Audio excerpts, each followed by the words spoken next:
All right, everybody. Welcome back to the best serve of their day. Fern here. I am back with a repeat guest, Mr. Jason Rule from Driven Nutrition.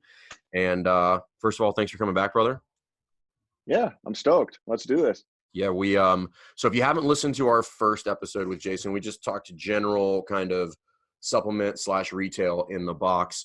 Today, he and I were having a conversation about something that a lot of gyms at some point have either multiple times in their lifespan, but deal with. But having events / competitions / whatever, just think of it as high foot traffic in your gym that is not the norm, and trying to capitalize on that particular scenario with regard to retail sales and supplements. So I just reached out to Jason because we're hosting at CrossFit Rife one of the Granite Games throwdowns March 14th.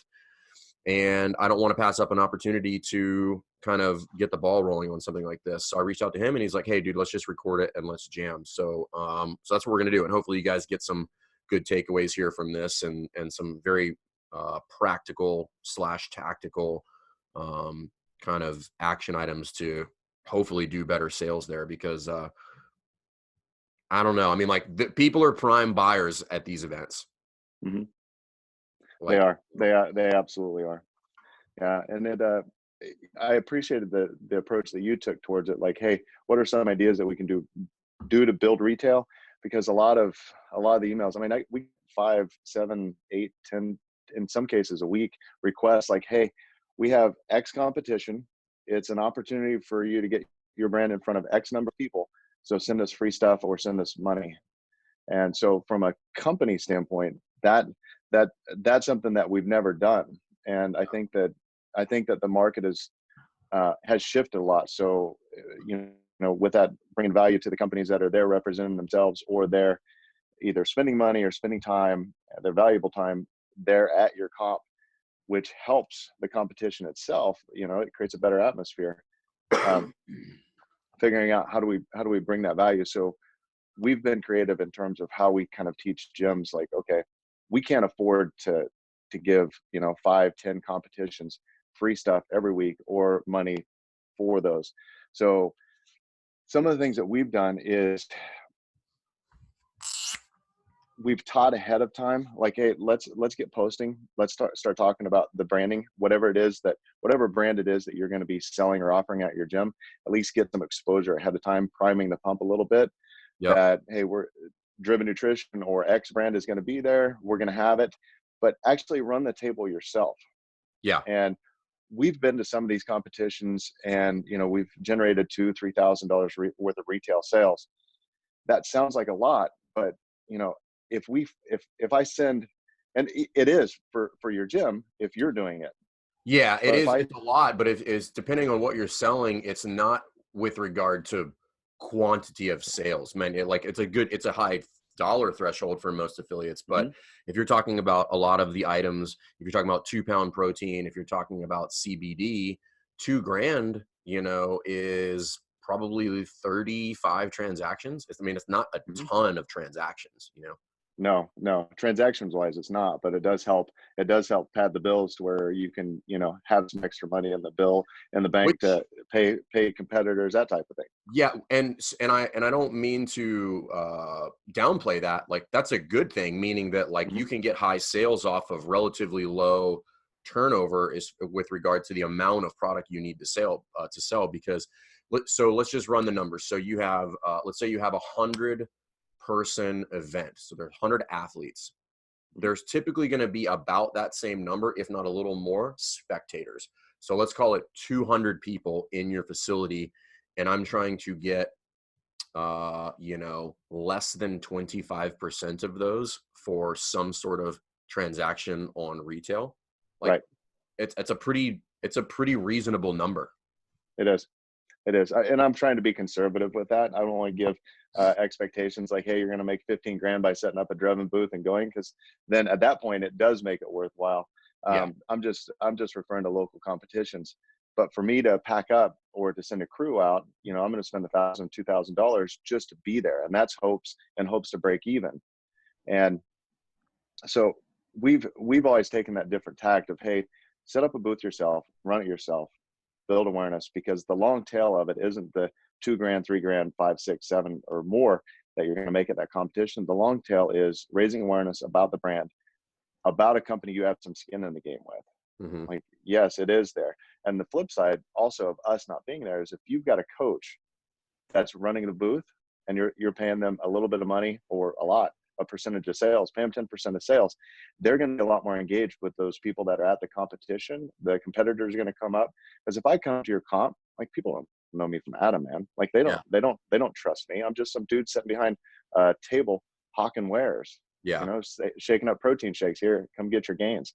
But if it's something that you guys are actually doing in-house, I've just found it gets a lot more engagement. It gets a lot more traction. Gyms generate more money. And the long tail, like I said, is they get more sales 2 months, 3 months, because those are consumable goods that now a consumer in your market may not necessarily be a member at your gym, but now they know that they can get that product from you. Yeah. So before we get into any of like too deep in the weeds with regard to, okay, what should I sell? Should I sell pre-workout? Should I sell, post-workout? Should I just sell regular protein? What is your experience with regard to best practices on how to sell it? Is it have product on hand? Is it set up? Is it a little bit of both, where I have some hybrid model where it's say I have 15 to 20 items available for sale, and then the rest of it is online order that can be drop shipped to the person that's going to buy? Man, that's a great question. So I'll start with this, with the beginning of kind of which products. You got to have post WOD there. You got to have pre WOD there. You got to have driven whey. Go with the main 3 top flavors: chocolate, fresh cinnamon roll, caramel latte, vanilla. So I guess technically 4. Have those products on hand, but only open 1 bottle of each. And then have your announcer remind people, hey, if you guys just got done smoking your WOD, go out, get your post workout or your protein from the booth over there and get reloaded. And then that allows that dialogue to take place. So that spark has to be there from the announcer, making the heads up, having those products on hand, but only having 1. You've got to have product available there for people to buy. And some of the things that we've done in the past, where if a gym comes in heavy, we'll always buy that product back. If you order $4,000 worth of product, it does me no good sitting on your shelves getting dusty. So all I ask is that you eat the money to ship it back to us, pay $100, $150, depending on how much volume is there, and then send it back. But having product on hand gives you the opportunity to actually generate that money right away. And it's a compulsive buy. Like, oh, I love that post one. Give me a jug. And then they do grab it. I think it's so important. And how you execute on that, I guess I'll get into the weeds just a little bit, because I think this can be missed. Just take what we do is we have an igloo cooler. I think they're $20. Fill it with a bag of 10-pound ice, throw 3 gallons of water in it. And then what I actually do is I'll take the lid off of the one of the gallons of water jugs, and I'll put that underneath the igloo to catch the drips that go down. But I'll also use that as a dump bin. So in between shakes, I'll just add a little bit of water to whatever, I'll shake, throw a scoop of protein in, 4 or 5 ounces of water, shake it up, give it to the person, and then I'll add just a little bit more water, shake it up, and then pour that out. So then those blender bottles stay clean. But having 3 or 4 blender bottles that you're able to make shakes and samples for people, I encourage you to do a full dose of the product. Don't just give them a sip of protein. Like, they need 20 grams of protein right after they get done working out. Don't be cheap. Just give them the protein. Yeah. So just literally have crack open. So what you're saying is crack open one of those, whatever it is. Let's just say it's the whey. Well, no, let's say it's post WOD. And, and people are coming over. They're like, hey, I forgot to bring whatever. And you're just like, cool, take some of this. Like, throw that scoop in there and then be on your way. Right. Yeah. And that gives you an opportunity to do a little education also. Like, I always ask people who come from the food industry. I think you actually had some experience in that too. I always ask people to take their lid off. Hey, cool, take your lid off. I'll add some water to this. And then I'll actually tell them what I'm doing. What I'm going to do is I'm going to add 4 or 6 ounces of cold water per scoop. That's really optimal for making this up. make sure to add the water first and then add the scoop. So I literally tell them what it is I'm doing as I'm doing it. And then that way they know how to take that and use that product. Okay. And then, so let's say so then what's the next recommendation? So let's say somebody's like, man, I just can't afford to drop whatever, $2,500. Even though there's potential for buyback, like I just can't eat that right now. But I've got some on hand, right? So then, all right, I've got that. And then do I set something up and for whatever reason, I keep like, my mind keeps gravitating towards like CBD, where it's just like, hey, order it and it'll be at your house by Tuesday. It's Saturday right now. But that way, potentially I could get the sale for that as an affiliate owner. A couple ways you can do that. You can use our drop ship, but that involves that person taking more time to actually, you have to have some type of device that they can check out on. What I encourage you to do is use the pre-sale sheet that we have them fill it out, but also have them fill out their shipping address. And then you go and place the order for that customer. So you're going to be placing the order at wholesale. You're going to pay for shipping. So you want to take that into account, so shipping a 2-pound driven whey or a post wad is going to cost you $7 or $8. So just take that into account. It's probably going to eat into your margin a little bit, but that's fine. And then I would recommend having some type of device set up to Square or your POS, however it is you do transactions. I love Square just because you can, for post wad, I'd type in $50, I'd swipe their card, say, hey, fill that out, and we'll ship it to you. It'll be there in 3 days. Yeah. Until then, enjoy the competition. Yeah. So I think that's going to have very little friction between the person doing the comp, as opposed to, hey, I like it, I'm going to go over to this device, I'm going to fill this out using the form. I love the auto ship and the fulfillment that we do. But I think for a competition, it needs to be fast and it needs to be fairly seamless. Yeah. Because I'm thinking like we have an okay amount, probably not enough for 2 people, but then I'm trying to put myself in another affiliate owner's place where they're just like, all right, well, what's the reality? Could I turn, realistically, if you had 200 people in the building, could I turn $1,500 to $2,000 worth of product? Yeah, but that's always like it's never a comfortable place to be, because then it's always like, what if I don't? Then I'm just sitting on all this product, or what if, I don't know, what if Wi-Fi goes down and then all of a sudden I can't make these transactions? I'm trying to think of like all the dumb crap that would happen that would make your life miserable as an affiliate owner, and then trying to set it up to where it's easy. What's my plan? What's my contingency? And that way, because on competition day, like for me, having run a lot of competitions, that's not something I'm interested in dealing with at that point. Right. I'm trying to make sure we're on time. So you definitely have to have somebody there who's dedicated to doing that. Where like your sole job is to sell these t-shirts and turn this product. And here's how you're going to do it. And here's the iPad. Here's the thing. Here's how you collect payment. That's probably like a 10-minute training session with somebody on like how to use those things. But people will buy, like particularly they will. Anybody who's been to a regional, a sanctional, or the games, you've either been this person or you've seen it, where people are literally just throwing their wallets at vendors. You'd be like, take my money, So you might as well try to take advantage and be prepared for that.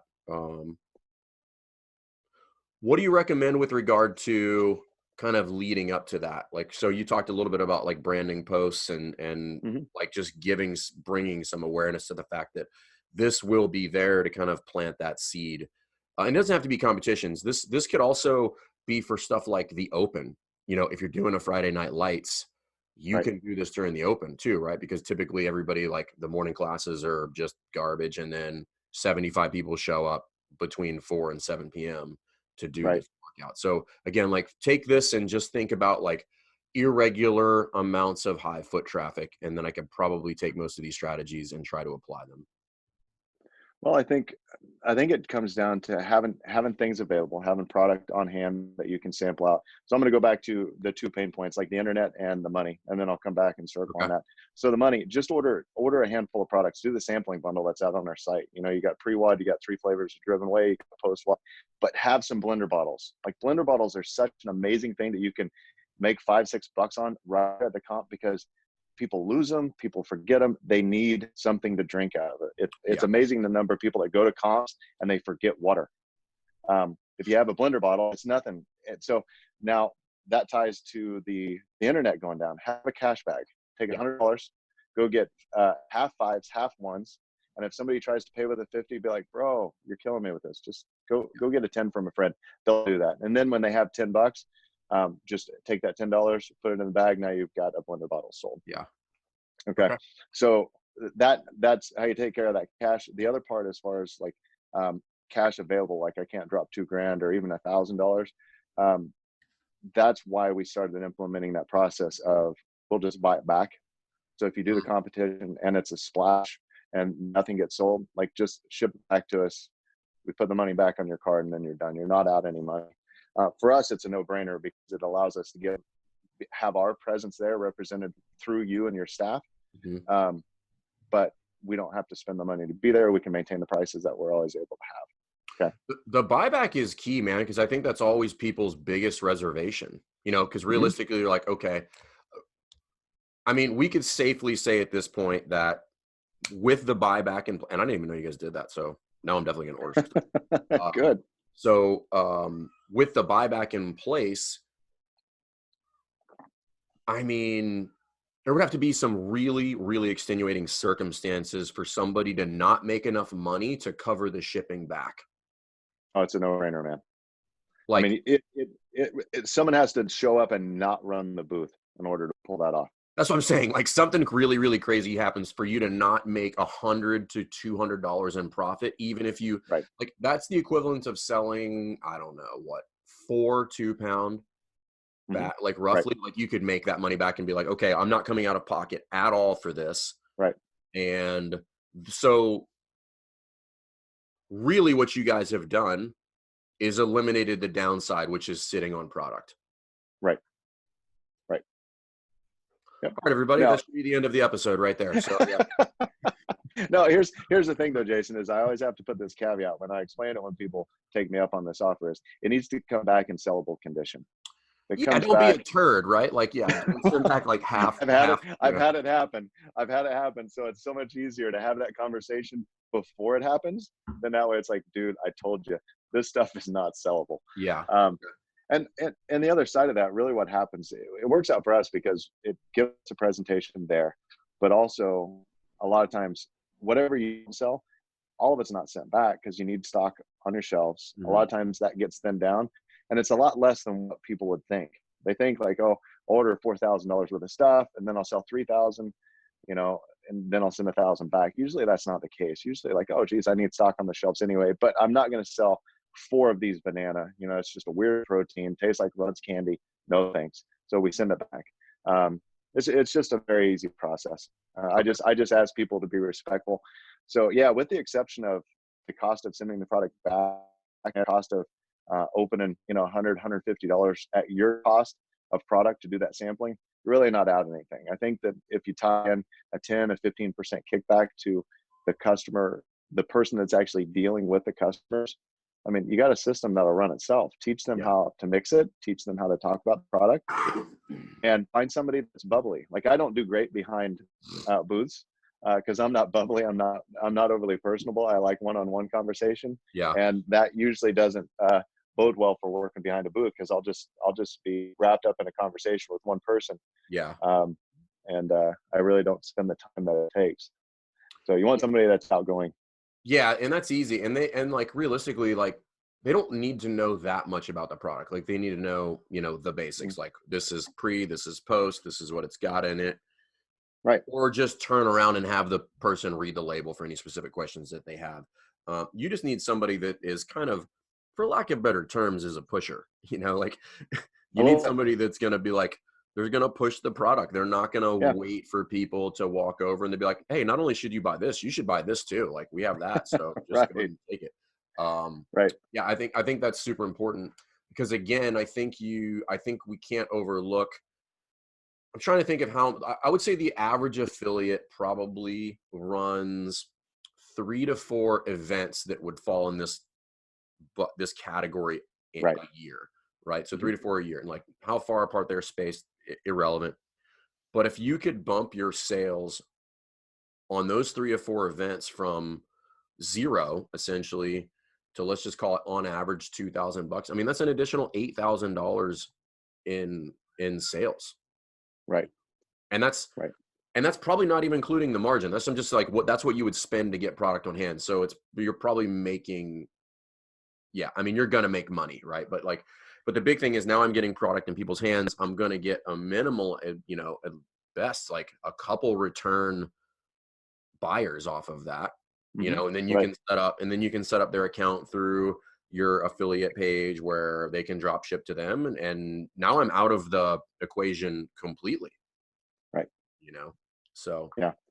Now you compare all that, Jason, to the whether it's $100 or $500 that you may try to charge me to get me to set up a booth there and sell it. It's a no-brainer. It's just yeah, an absolute no-brainer, with yeah, the exception of the effort that it takes to pull it off and having the right person in the right seat. That's the biggest curveball that we can't fix. I think everything else we've plugged the holes for. yeah, it's really not that big of a deal. Like, and in my experience, like, you probably have a member who falls in this category of somebody who could sell some stuff, who's probably a consumer of something. Maybe it's not driven, maybe it's a different, but the point is, Right. like, they could do it, Right. and you could compensate them for their time. It's be like, hey, listen, I give you 10% of all sales. And at Hmm. that point, you're selling, you're still making money. You can send anything back that you don't buy.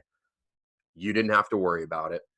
And now we can start thinking about, okay, what's the long tail of this? Like, how could I reach out and try to get follow on sales for this? Or maybe they were a purchaser. Now I've got their information and I can follow up and put them in a different campaign about other products, whether it's, protein, whether it's Right. pre-workout, if it's CBD, stuff like that.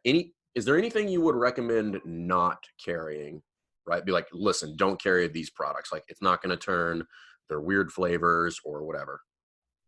Um, at a competition, there's not going to be much need for a meal replacement. So, like a Profusion 7, you really don't need to bring that in. A casein, um, there may be an opportunity there, but that's not going to be something that anyone's going to sample at a competition because it weighs heavy on the gut.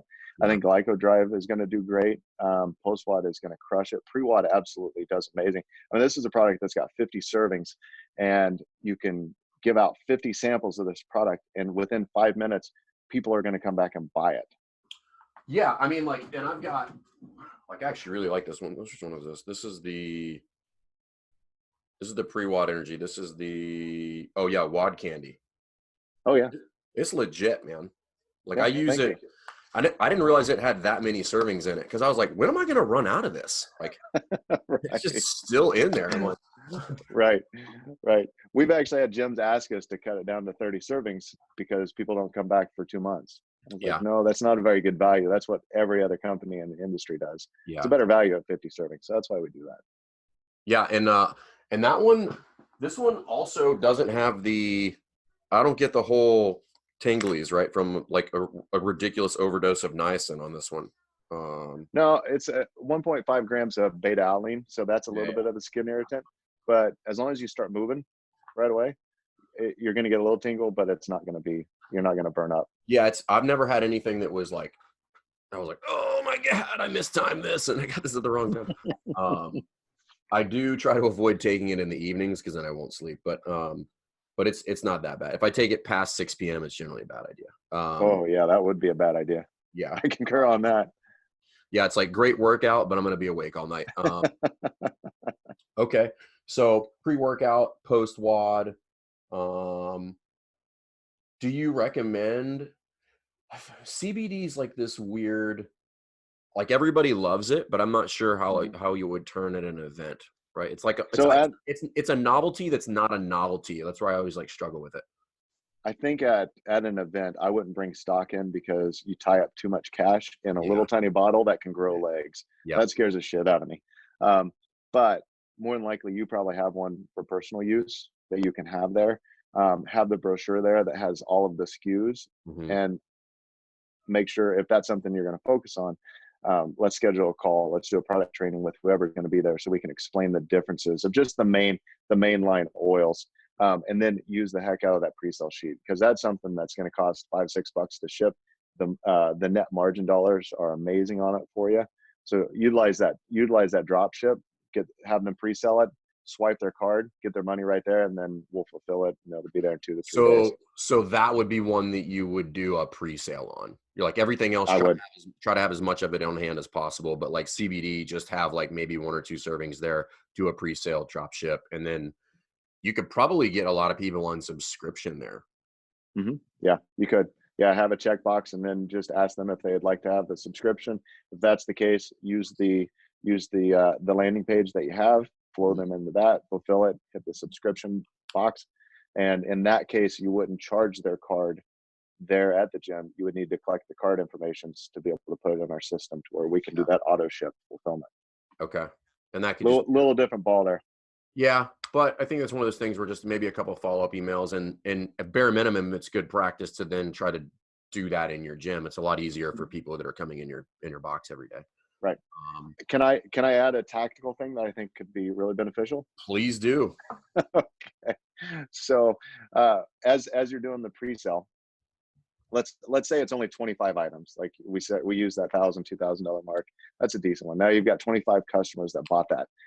Have them write their email address down. At the end of the day, when things settle down, when you've had beers and you've come down from the end of the day, sit down and use Gmail, the scheduler inside of Gmail, and schedule an email out for 25 days out. Be like, hey, Sally, I really enjoyed having you at the competition. Thank you so much. I hope you've enjoyed X product. Name the product. By the way, this is something we keep in stock. Yeah. Or if you click here, Driven has an opportunity to where you can auto ship. So I would encourage you to try to get that person back into the gym, because we see so many gyms that are doing a good job promoting the products. People are coming in to buy the products and they're like, oh, so what do you guys do? So we're actually seeing gyms get memberships. Yes, right. They're converting customers to members. And that's a beautiful thing. But at the very least, send them an email, schedule it out 20, 25 days. You could do 25 emails in an hour. Just copy and paste, replace the product, replace the name, and you're done. I mean that's amazing customer service. I've got a way better idea. You can just take all of those, put them in an Excel spreadsheet, dump them into a MailChimp, make an entirely new segment in there, which is, you just call it whatever you want. You can call it supplements or retail services. Now I can just create a template in there, plug some pictures, plug in your affiliate links, and it'll put their name and all that stuff in there. But now I'm going to start building an email list of people that are really just subscribers for or purchasers of nutrition. And you can build that whole thing yourself. And that way I don't have to send 25 emails. I got to send one email. But now I can hit them multiple times, and I could probably create a 3 or 5 part series for something like that.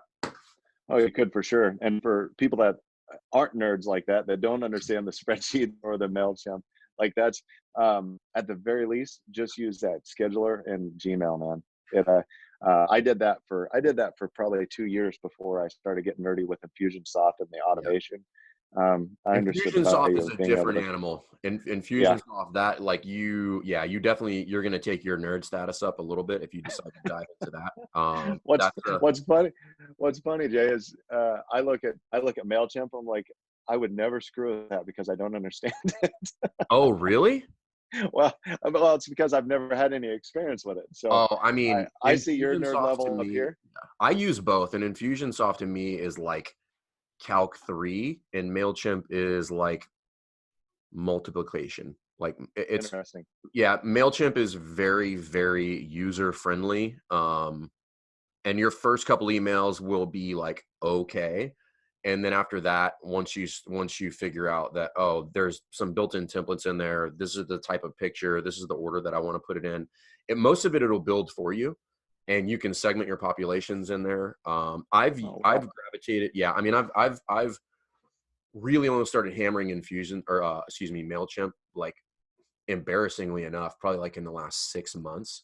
But and if you think about and when I say you, I mean the proverbial you listening to this, the emails that you're getting that are aesthetically pleasing, that have the email laid out appropriately so that it works on mobile and desktop, so Right. that you can move things, you can embed videos in there, you can do all sorts of stuff in there, and it's not hard, right? Like it is very user friendly. Even if you are consider yourself a rock, you could figure that out in probably less than an hour, and you could get the bare minimum in there. As far as, and importing on there is ridiculously easy. Like, you don't even have to format it any particular way. Like, you just drop all that stuff in a spreadsheet, make sure that the columns are separated, and then literally just drop the thing in there. It'll sort it out for you. Right on. Yeah. Cool. So, yeah, I don't let anybody get away with excuses about like Mailchimp. I'm like, oh my God, dude, you've done 48 things this morning that are more Right. difficult than Mailchimp, you know. And I'm not talking to you on this one, but like that always bugs me. I'm just like, dude, learn a new skill for God's sake. Like, if Yeah. you're going to be doing this kind of stuff, like, you really need to wrap your brain around these kind of things. And Mailchimp is built for idiots, quite frankly. Like, only when you start getting into like the paid variations of it, where you're looking at building out timed campaigns and segments, and then and it'll Hmm. prompt you to do a bunch of different stuff. It will prompt you, like, so let's say you send this to 25 people, and it will prompt you the day later when you go in there. Is it like, hey, only 8 people open to this. Do you want to resend it? And you're like, yep, done. Boom. Nice. Yeah. And then you can Nice. use it. Yeah, there's a bunch of other stuff in there too. Like, you can it, for each email that you send, it will build a unique, essentially, like, URL for that landing page. So even though when I was in email, like, I can now use that and like share that link on Facebook. And now it's a Interesting. linkable landing page on there where it's all the same information. So, um, Nice. yeah, That is handy. yeah, it is. And it's not hard at all. Like, all the stuff in there is built in there for you. And, yeah, Infusionsoft is, and I've been using Infusionsoft for like 5 years, and I still avoid it. I mean, like, it is robust. It's a blank slate. Man, it is robust, and it's one of those things where I typically don't. It's not something most people need for a CrossFit gym. He doesn't have a big enough market, like, Mhm. and it's too much. You know, I would compare it to like the Mind Body Online of 10 years ago when they were selling it to affiliates, and I'm just like, I need 1% of the functionality in this thing. Right. Like, this is ridiculous. So, and then, Way too much. Wodify and SugarWide and all these other things were born out of that, because they're like, this is ridiculous. So, cool. All right. That was a tangent. Anything else that we would cover for competition day, sales, events, whatever, where you're going to have high foot traffic? Well, let's go back to your question before I took us down a different path. If you've got higher foot traffic, how do you promote it? How do you preempt it? That type of thing. I'm curious. I'm curious on your thoughts on that. So you've got Granite Games coming up. You're gonna have Yep. two to 400 people walking through your doors. Um, are you gonna are you asking specifically?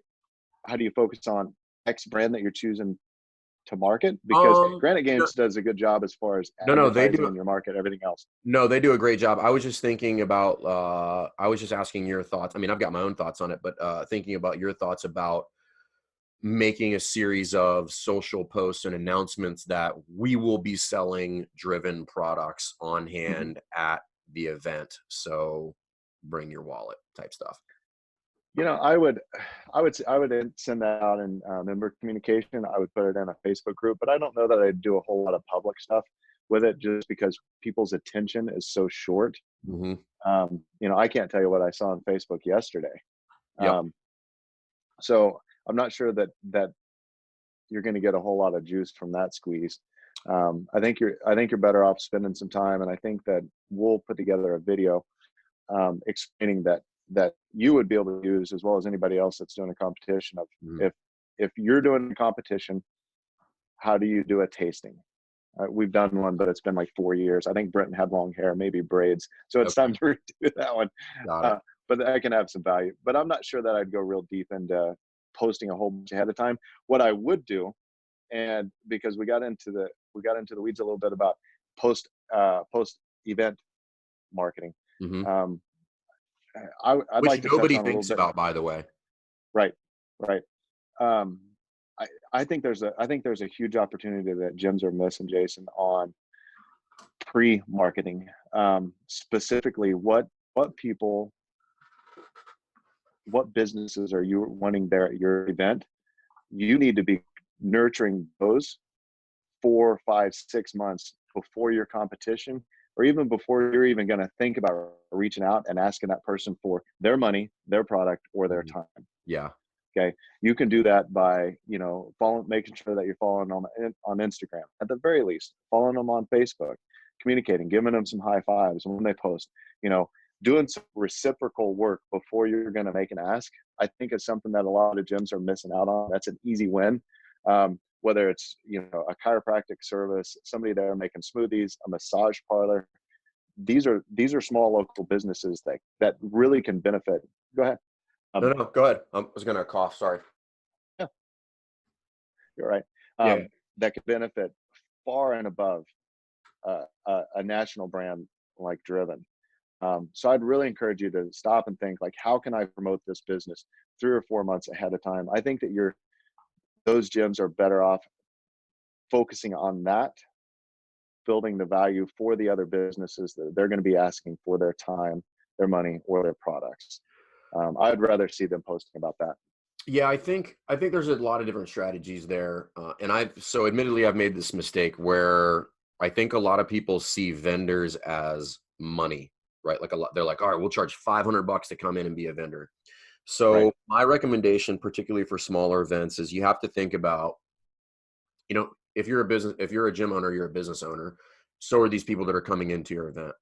So you have to think about typically how much, and we already talked about a couple numbers that you would be with regard to how much sales you would do. So let's assume that it's an apparel vendor. They're going to come in. Let's assume their number's about the same. So if you throw 500 out there, that immediately becomes a no, because you basically just probably took their profit margin off of that. Because if they're going to sell $2,000 worth of stuff, $500, like you took the vast majority of their profit margin. So if you're going to have 5 or 6 vendors, like bring the vendor fee down, make it something to the tune. So let's say it's a massage therapist or somebody like that. Think about roughly 2 clients would be like a fair vendor fee. So something around $100 to $200, probably under 200, think 100 to 150. Because now if I bring in 5 or 6 of those people, that's almost $1,000, depending on whether you go the 150 or the 100 range. But it's $500 you didn't have before. There's value added there. And they're not going to be so inclined to say no, because they have already done the math on what they need to sell and what they need to make at the event. So just know that ahead of time. And, or the other route you can go is you can do a barter with these people. So therefore they want to put their product on people. You don't want to have to spend money on prize packages, because that eats into your profit margin. So maybe they want to do the prize packages, or maybe they want to do, I don't know, the signage or something like that, and just be like, all right, I'll waive the fee. You take care of that. It's added value. Those people get to walk away with Granite Games, Virginia Beach, CrossFit Rife. So now it's branding for me. It looks cool. Right.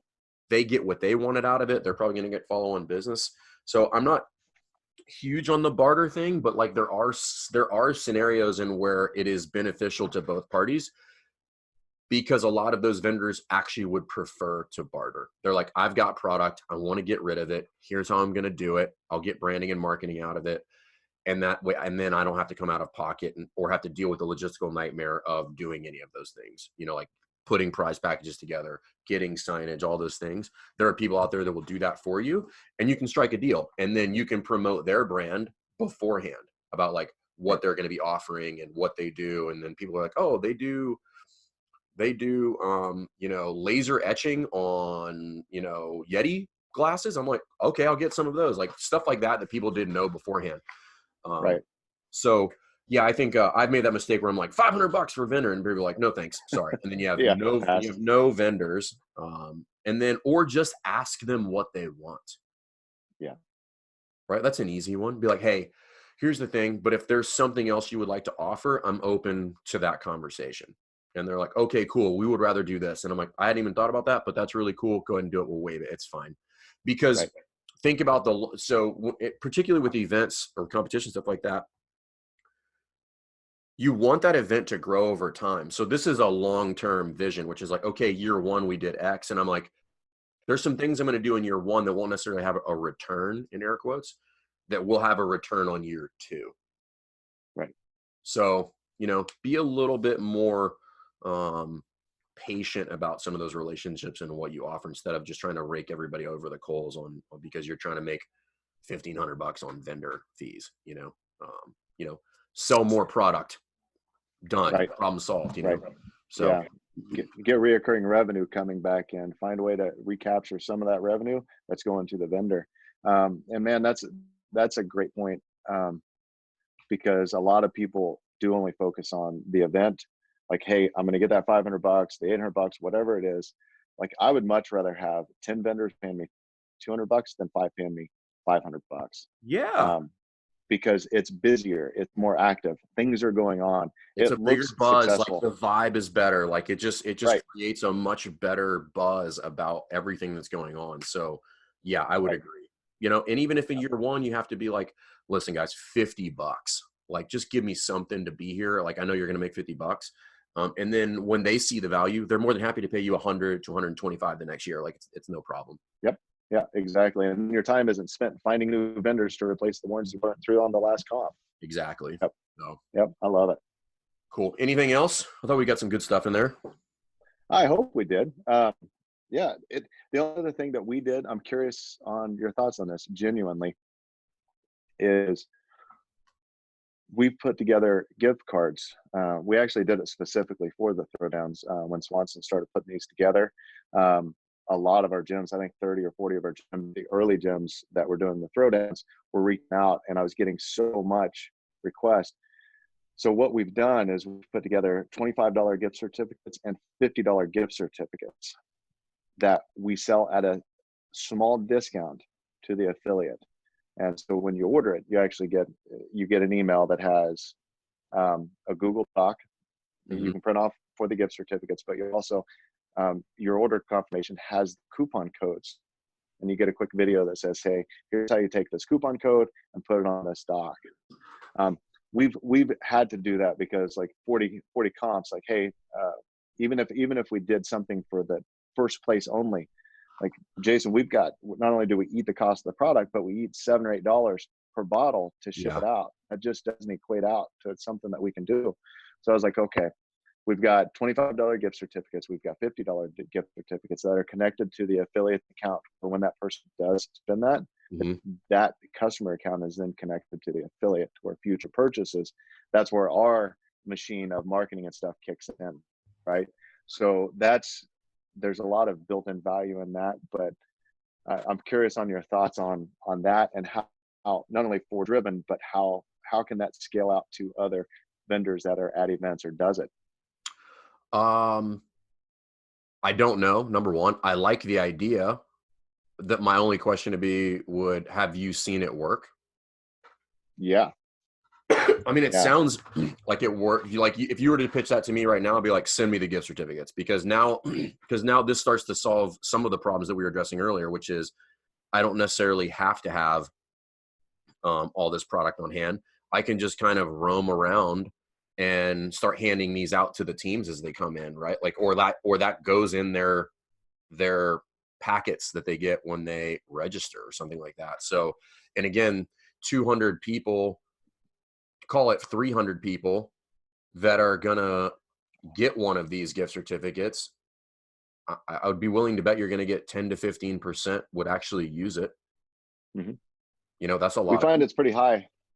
Yeah, we find it's pretty high because the gyms are, like I said, the gyms are buying these at a discount over, like, it's, I don't like talking numbers on podcasts. Just that's fine. That goes back and forth, but it is a discount over what you would normally pay for like $50 worth of retail product.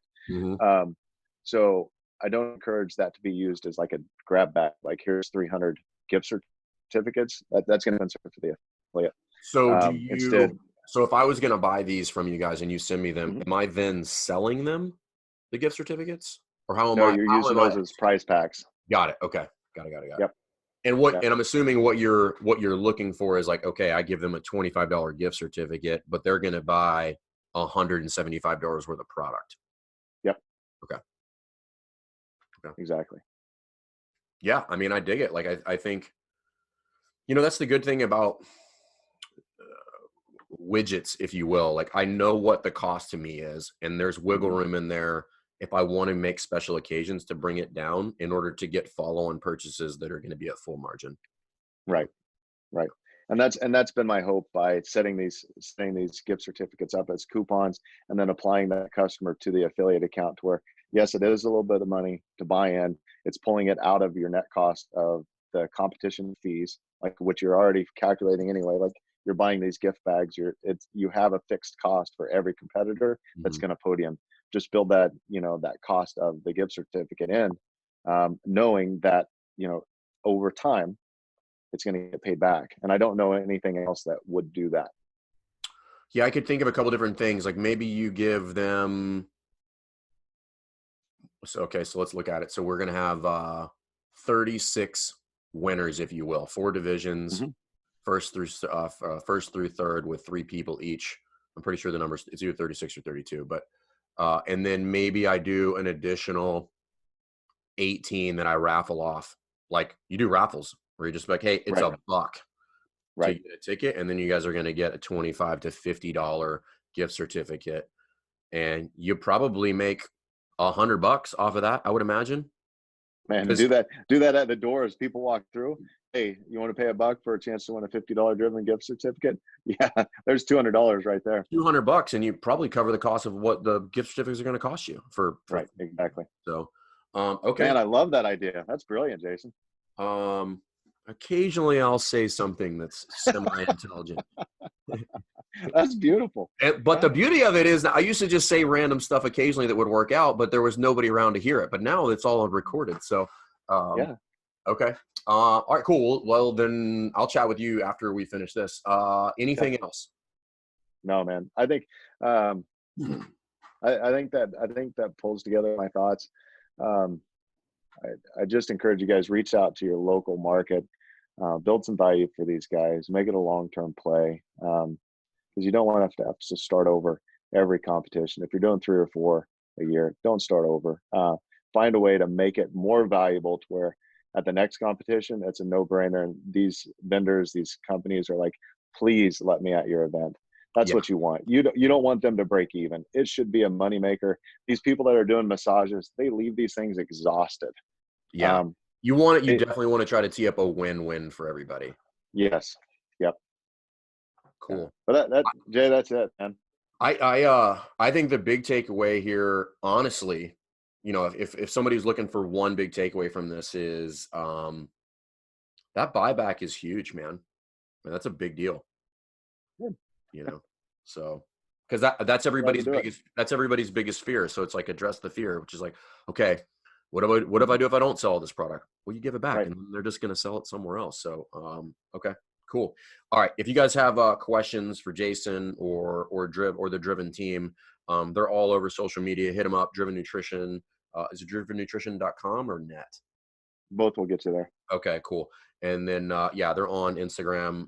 We've tagged them in a bunch of different posts, so they're easy to find. So again, brother, thanks for your time. I think this was super useful. I definitely learned probably 2 or 3 things in the course of this conversation, so I appreciate it. But for those of you that have competitions coming up, there's time. Last thing, if they're going to order, how far in advance do they need to order prior to the event? I'd really like to see it about a week out. Okay. We're fast to fulfill, but some of these bigger orders they can set for a day, and then and that can mean your normal order date is Tuesday or Wednesday. That means it won't ship until Thursday. That means you're probably not going to have it until Tuesday of the following week. So safe bet is like if you have an event on Saturday, get it in by Monday, close of business. For sure. Okay. Yeah, I would recommend the previous Thursday or Friday. Yeah, the Thursday or Friday before. Okay. Then that way it's there. You get a chance to set the table up. You're going to be setting it up on whether Thursday or Friday night. You need to do a dry run. You need to have products set up so the person that's running the event knows what in the hell they're talking about, knows how to shake up a protein shake, that type of thing. So I would really like to see you get it there and landed on a Tuesday or Wednesday for a weekend competition. That'll give you the best opportunity for success. Yeah, and it'll alleviate some stress. You're like, oh my God, it didn't show up. It was raining. FedEx. You guys. Right. Cool. Awesome, dude. Thanks for your time. If you guys have questions, hit up Jason and the team at Driven Nutrition, or hit us up. We're happy to hand you off. But this is cool. So check it out. There's a lot of good nuggets in here, and we will see you guys next time. Thanks, Jason. Yep. Thanks for listening to Best Hour of Their Day. If you haven't heard about Anchor, it's the easiest way to make a podcast. Let me explain. First of all, it's free. How cool is that? There's a creation tool that allows you to record and edit your podcast right from your phone or computer, so it becomes super simple. Some of these episodes with Fern or Todd or myself chatting with one another, we've done right within the app itself. Anchor will make it easy to distribute your podcast to all platforms, Spotify, Apple, and many more. And you can make money from your podcast with no minimum listenership. It's everything you need to make an awesome podcast in one place. All you have to do is download the free Anchor app or go to anchor.fm to get started today. Come on, who doesn't have Spotify at this point? And if you were unaware, Spotify now is offering podcasts. That's right. On Spotify, you can listen to all your favorite artists, but also podcasts in one place for free. Spotify has a huge catalog of podcasts on every topic, including the one you're listening to right now, Best Hour of Their Day. On Spotify, you can follow your favorite podcasts so you never miss an episode. Premium users can even download episodes to listen to offline wherever you are, something I always do before I hop on a plane. And you can even easily share what you're listening to with your friends on Instagram and other social media platforms. Here's the deal. If you haven't done so already, be sure to download the Spotify app, search for Best Hour of Their Day on Spotify, or browse some other podcasts if you want. You can find them in your library tab. And also make sure to follow me so you never miss an episode of Best Hour of Their Day. Thanks again for listening to Best Hour of Their Day, and thanks again to our special guest.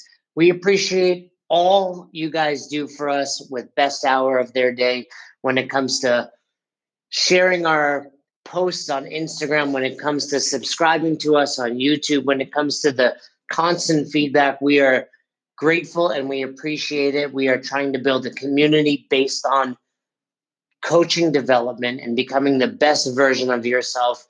And it goes without saying that we couldn't do without all of you. So if you haven't already, please subscribe to our YouTube channel. Season 1 of Dropping In is out. We are getting tremendous feedback and we'd love for you to check it out. Leave us a comment on there. Head over to our Instagram. Give us a follow. Like our pictures. Feel free to share anything that resonates with you. And if you have any questions, comments, concerns, or feedback for us, please don't hesitate. Email us, besthouroftheirday@gmail.com. Thanks again. Until the next episode, we hope you've had the best hour of your day.